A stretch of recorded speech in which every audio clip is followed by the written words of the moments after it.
Good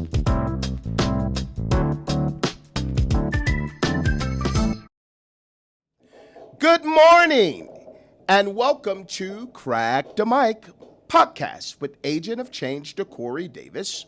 And this week's segment is entitled Human Trafficking Part 2. The decadence of a nation often precedes its fall, especially when the nation or its leaders decides to turn a blind eye to an issue that is so widespread, yet is ignored due to the excessive indulgence in the pleasure and or the luxury that's afforded to those who benefit from the atrocious activity. Now, in the case of human trafficking, in its purest form is an abomination to a nation in the eyes of God, because if you were to look at any religious text, it'll suggest that God or the Most High destroyed or held accountable those who perpetuated those very acts. For example, in the Holy Bible, the Egyptians, when they decided to maintain their control over the Israelites, when God declared through his servant Moses to tell Pharaoh to let my people go. And consequently, when the Pharaoh of Egypt decided not to adhere to the warning, God issued judgment and ultimately led to the destruction of an entire nation. And to back to the segment, Human Trafficking Part 2, we want to welcome our special guest, the Honorable State Attorney for Miami-Dade County, Mrs. Kathy Fernandez Rundle. Good morning, ma'am. Good morning, DeCorey. Thank you so much for coming up with part 2 so we can continue this very important conversation that we're having on human trafficking. And I do appreciate, again, that introduction, because it's a perfect segue of, the ancient old slavery through a modern day slavery that we're experiencing with human trafficking. So thank you for inviting me. Thank you for giving me the opportunity to talk about this all important issue. It's all about awareness. Absolutely. Because, Absolutely. I have a saying: if you don't see human trafficking, you're not going to look for it. Looking for it, you're not going to see it. Absolutely. This way, if we're all sort of aware and looking for it, we will find it and try to root it out. Absolutely. Absolutely. I'm thanking you for being here.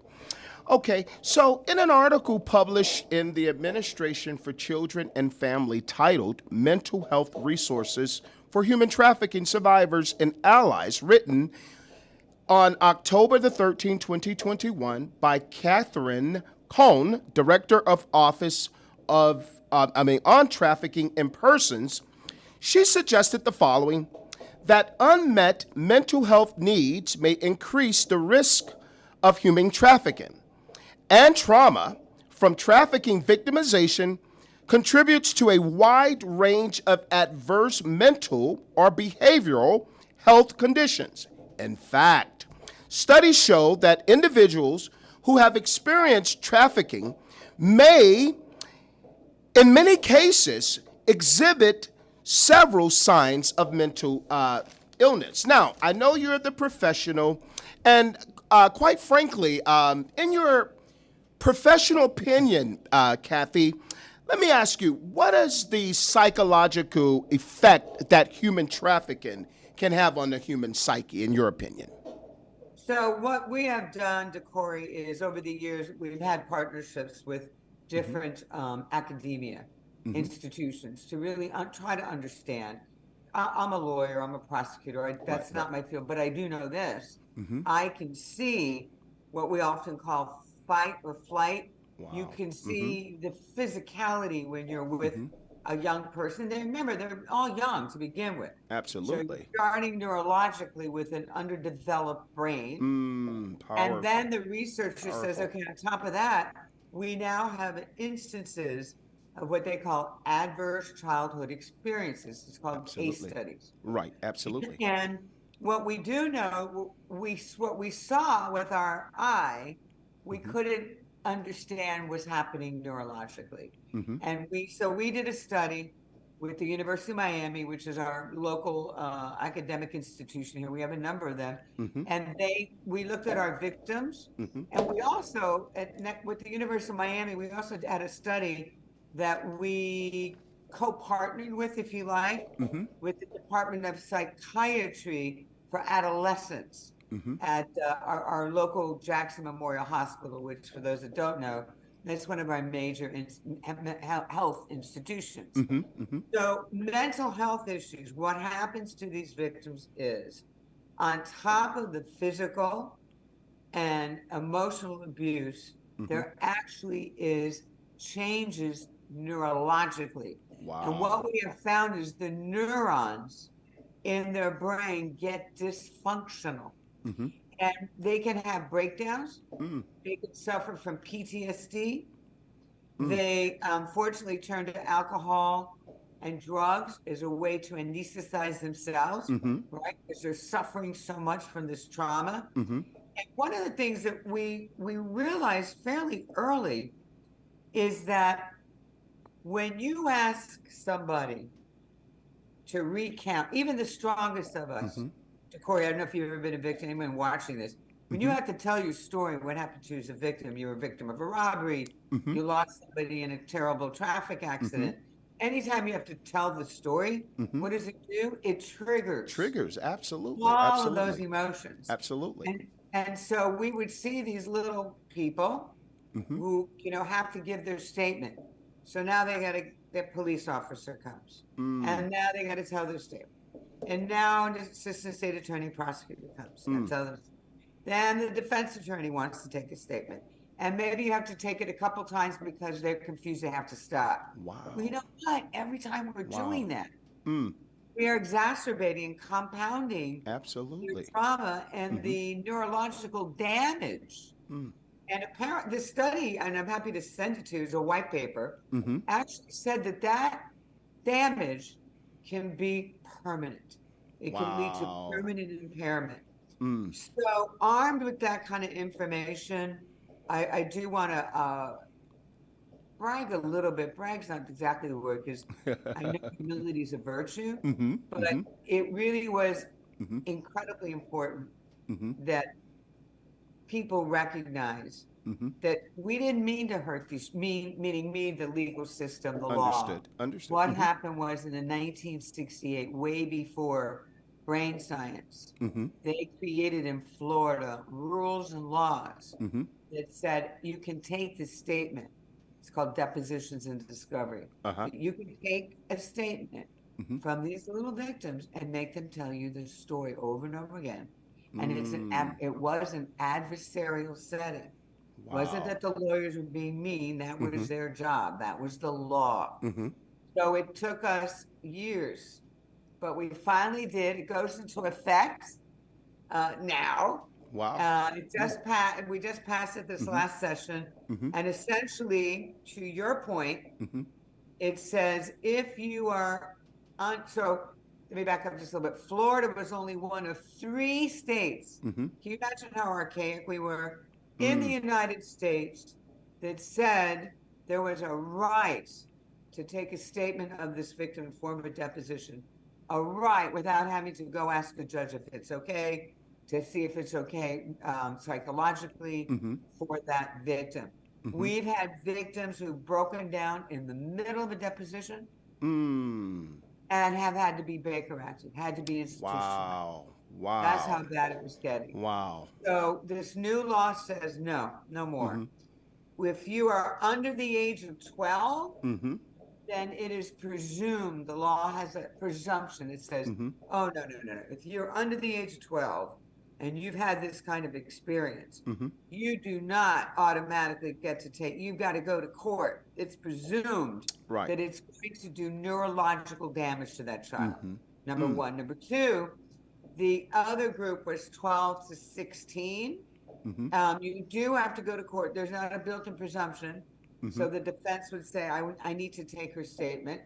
And the state would say, no, you don't need to take it. Here's a forensic interview. Here's everything you need to know. And besides, the psychologist says it's going to do too much permanent damage. And then you let the judge decide. Let the judge decide which interests, about how do you balance those two interests. So that was a huge advancement, I think, for Florida. And I think it's going to be a huge advancement for our victims. Absolutely, absolutely. Well, we're going to go ahead and take a commercial break. Go ahead, take a commercial break. We'll be right back. At Immaculate Home Healthcare, we recognize the important role home plays in healthcare, which is why we are dedicated to helping you and your loved ones heal at home. Together, we work with you, your physician, and family to help make the transition from hospital or facility care to home care a smooth one. Our team of highly skilled health professionals includes nurses, therapists, aides, and medical social workers that have been chosen for their compassion and commitment to care. They undergo rigorous background checks to ensure that only the most dependable and trustworthy staff serve you. People turn to our home health care for help with services like post-surgical care, wound care, chronic disease management, diabetes, pain management, and hypertension. Home health care costs less than hospital or facility care, and Medicare pays 100% for qualified patients. At Immaculate Home Health Care, we provide quality medical care in the comfort of home. Call us today at 561-372-9108 to discuss qualifications and payment options, or visit us online at www.immaculateHHC.com. We'll be happy to help. All right, I want to thank our sponsors, okay? All right, you want to just go ahead and continue your discussion, Kathy? Yeah, Decory, let me give you an example and your listeners an example so that they understand this isn't just legal talk. It's real.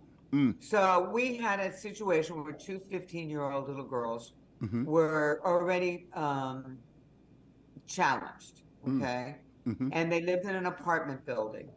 And a lot of the boys and men knew that they had challenges. So they locked them up in an apartment, two apartments side by side, and they would call men and boys up to the apartment room for $25, and they would force themselves on these two little 15-year-old girls. Wow. So someone in the apartment building got really outraged because they knew they were so flagrant. I mean, it's just so horrible to think this happens in this modern day, right? In this Absolutely. great city. But they would over the second floor, overlooking the parking lot, yelling and, come on, who's next? I mean, it's just Wow. the debasement, right? The inhumanity. So an older woman who lived in the building called the police. The police come out to the apartment building. They rescue the two little girls. And then they now have to identify the men, right? So who did this to you? And I mean, that's part of our process. That's part of our legal system. And so one of the girls was able to identify that they feel there were about 16 men, but she could only identify 8. She identifies the 8. They get arrested. Now it's time to take a deposition. Wow. They sit in a table, all 8 lawyers, and this little girl. They start to ask questions. Well, how did this happen? How do you know it was him? When did he do that? What did you say when he did that? All the things that you might imagine would trigger a breakdown. Absolutely. I would completely be broken down. Well, sure enough, one of the 15-year-old girls, the psychologist was in the room and said, "Stop. That's it. I'm not taking." She had a breakdown, complete breakdown. She attempted suicide. Wow. The next day. The other 15-year-old I told you about, she had a complete breakdown in the room, a meltdown. And it's really sad to watch that. And she ended up being institutionalized. We call it Baker acted. She was taken to a hospital, a mental hospital that day to get treatment, to get triage, and to get her on the right road. So yeah, that's real. So here's what happens. Because of that, we're not going to force either of those victims Right. actually go any further, right? Nor can they. Mm-hmm. So what happens to the bad guys? Mm-hmm. They didn't go to jail. They didn't go to prison where they belong. So they never do Wow. this to a Mm-hmm. little kid again. They got probation because we couldn't get Wow. anything else. So that, I use that as an example because those are real cases. I did use that one in our state legislature Mm-hmm. to Mm-hmm. get the law changed. And Mm. so fortunately that they saw the light. Nobody, and besides, we Absolutely. think we were only one of Absolutely. three states, right? Right. Absolutely. Wow. So, So oh, sorry. Go ahead. I'm Continue. sorry. Mm-hmm. Mm-hmm. One of the things I would like to do Mm-hmm. is, just let everybody know that this is our community we're talking about, but it's Absolutely. happening in communities all across America. Absolutely. And I Absolutely. know, Decory, that you have a broad audience, Mm-hmm. and nationally and internationally. Mm-hmm. So I just want everybody to really understand. Please look for it. Mm-hmm. Please stay tuned and look for some signs that I'm going to share with you now, because our community is not, Mm-hmm. different from any other community. It Absolutely. is true. Mm-hmm. We're a destination city, Absolutely. right? Mm-hmm. Fortunately, we're a gorgeous city, we're a magic city. So Absolutely. we get Right. Formula One, we get Absolutely. shows, Absolutely. we get Grand Prix, we Mm-hmm. get Super Bowls, and that's wonderful. Right. Right. But they are in a circuit: Mm-hmm. Las Vegas, Mm-hmm. Orlando, New Jersey, California. Mm-hmm. It's happening in all kinds of communities. Mm-hmm. So what do we look for? Right? Mm-hmm. So anybody, anywhere, a lot of it, by the way, now is happening online. Mm-hmm. So there are now what we call back pages, web pages, Right. Right. where they're using, names like Linda and Wow. Angel. Oh yeah, Wow. so they recruit them. Mm-hmm. Massage parlors, sometimes they'll say, they'll say, would you like to have a massage? And there's a pretty picture Mm-hmm. of a Mm-hmm. young girl. And so you call that number, and then they're telling you what hotel to go to, what room, how Wow. much. Yeah, so it's very sophisticated. But Mm-hmm. things that you want to look for, everybody, are things like in the life, this kind of language, Mm-hmm. right? Mm-hmm. In the life, Wow. Mm-hmm. dates, tricks, boyfriend, daddy, bottom. Mm-hmm. So remember, I Mm-hmm. told you that story in your audience Mm-hmm. about the man and the woman that approached the 13-year-old. Right. Right. What that Mm-hmm. woman is called a bottom, Mm. and that's not me. That's because it's a business. Understood. That's what they Mm-hmm. call her. Mm-hmm. It's not mine. But so they call her that because she started there, and Mm-hmm. to get out of that, she brings in other victims. Oh, Um, wow. Tattoos and branding, Mm-hmm. big, big, big, big signs. You'll see that a pimp will have it on a couple of women that are Mm-hmm. working with him. Sometimes it'll match Mm. another girl. Remember, I told you about the branding on the eyelids? Absolutely. I And remember. it said Mm-hmm. Suave House. Mm-hmm. Well, the woman that was with him, Mm-hmm. she had branding on her neck that Mm. said Suave House. Wow. Wow. Another thing is, if you see Mm-hmm. a man and a girl, Mm-hmm. and all the talking is being done by the guy, Mm-hmm. that could be a sign. You see Oh, one okay. man living with multiple women, Mm-hmm. that could be another sign. Mm-hmm. Travel. We work a lot with the Mm-hmm. travel industry, Okay. and we've worked with stewardesses, Mm-hmm. travel agents, what to look for, cruise Mm-hmm. ships. Oftentimes they don't have their documentation. Right. So the Mm-hmm. guy has it. Mm-hmm. He's controlling everything. He's got her passport. He's got her driver's license. Mm. Those are all cumulative signs that she's being controlled and manipulative. I told you about the websites. Mm-hmm. Mm-hmm. Drugs are always a big one. If Absolutely. you see drug use is a very common Mm-hmm. companion Mm-hmm. to this underbelly of activity. Mm-hmm. Now, for those in Miami-Dade County, Mm-hmm. we do have a hotline. Mm-hmm. I would very much like everyone to know what it is. Mm-hmm. It goes directly, Corey, into Mm-hmm. our human trafficking center. Okay. Okay. Right? So if someone were to call Mm-hmm. right now, if you were to call right now, Mm-hmm. one of my, what we call it, our case managers, Mm-hmm. I call them care connectors, Okay. Okay. pick up that phone and respond out to the scene. Mm-hmm. And by the way, if anyone's listening, You don't have to be sure it's human trafficking. Absolutely. Don't Right. you make that decision. Mm-hmm. Let the professionals decide. Mm-hmm. Just call in the tip. It may Mm-hmm. go nowhere, but you might save a life. Absolutely. So Mm-hmm. they can call 24/7. Mm-hmm. We have our task force, and it's 305 Mm-hmm. fix, like FIX, Mhm. stop. The whole idea is to stop human trafficking. Mhm. That's 305-349-7867. And we also have a webpage. You can go to www.miamisao.com, human trafficking. If anybody wants to make an appointment Mm-hmm. with our Human Trafficking Center, Mm-hmm. they can call 786-775-5270. Mm-hmm. And if anybody just wants more information, maybe, you know who knows a lot about this? Mm-hmm. The young people. Absolutely. The young people in schools, Right. they know when, we had a girl Mhm. saved because a cafeteria worker in one of our schools Mm-hmm. spotted how one of the little 15-year-old girls changed. Her affect changed. Mm-hmm. Her clothing changed. Mm.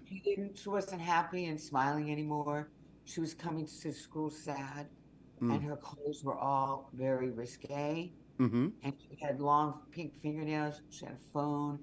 Her whole life had changed. Wow. And that one cafeteria worker said, something happened to that little girl. Call the Human Trafficking Center. And we were able to rescue her. So I say that to leave there's hope. Mm-hmm. Call us. There are people out there that want to help. We want to rescue these children. Same thing with missing children. Absolutely. Missing children, we know 1 out of 6. Mm-hmm. When you see those cartons or missing children signs or Mm-hmm. Amber alerts going up, Mm-hmm. 1 out of 6 of those missing children Mm-hmm. could wind up in human trafficking. That's what the data shows. Powerful. Wow. So thank you so much. And guys, you know what? Listen, to see something and say nothing is almost, you're an accessory to that. So not legally we're saying that, but you're to not do anything, you're just as guilty by turning a blind eye. So unfortunately, we are out of time for this segment, Human Trafficking Part 2. I want to thank my special guest, State Attorney for Miami-Dade County, Mrs. Catherine Fernandez Rundle. But before you go, I want to remind you to like and share this YouTube channel. But before we go, let me leave you with this quote by Tony Curran. And it reads, "We only have 2 choices. Do nothing or do something." Again, this is your Agent of Change signing off for this week's segment, Human Trafficking Part 2 on Crack the Mic. Peace. Me and old Hal have been together for a long time. Recently, I realized that I could use some help with basic everyday tasks, but Hal depends on me, and I'm not going to leave him. I don't have to. Yes, that was good news, wasn't it, Hal? Immaculate Home Health Care can give you the help you need so you can stay safely and comfortably at home from a few hours a day to round the clock. Call today for your consultation. 561-372-9108. 561-372-9108. Online at ImmaculateHHC.com.